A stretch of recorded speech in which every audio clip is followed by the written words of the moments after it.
everybody. Okay. Thank you, Michelle. Really a pleasure to be here with somebody who's doing real public service. This is why people should go into public service, to make people's lives better. And so I'm really happy to see that in action here. I'm noticing that most of the other public servants have gone. So I'm going to bring to you some evidence that will help you meet your goals of moving more and eating healthier. But it's going to be up to you to take that information to the decision makers that were here and many others that weren't, so that they can know that and act on that information too.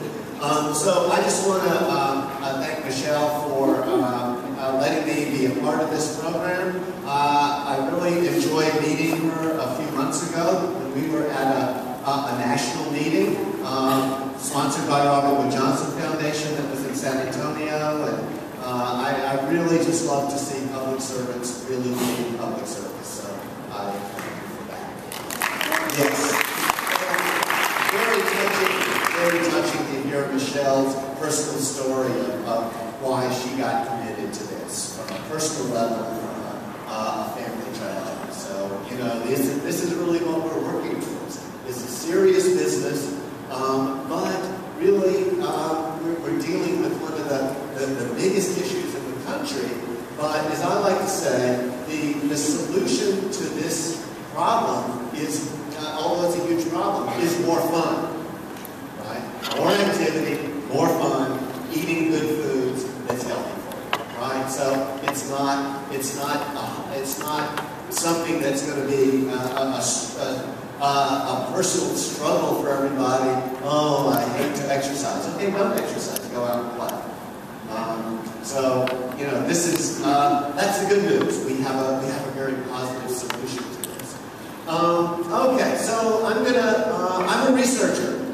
So I'm going to bring you some research, but I hope it's research that we can use to make this whole effort more successful. Okay, so this is really what we're talking about here,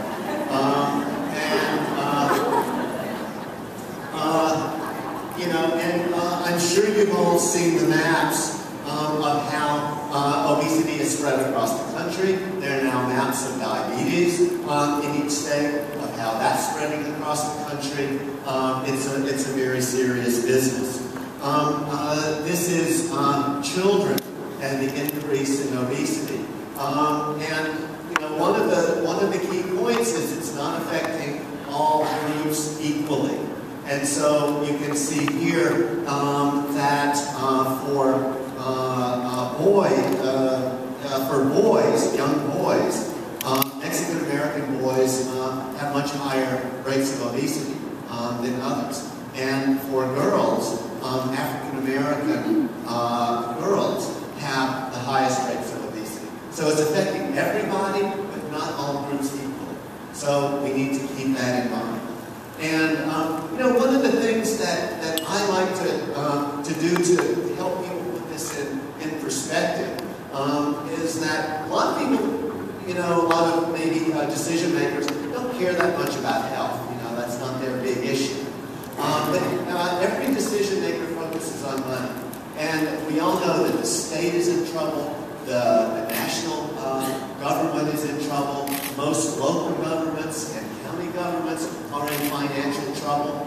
And a lot of that trouble has to do with rising healthcare costs that inexorably go up and up and up.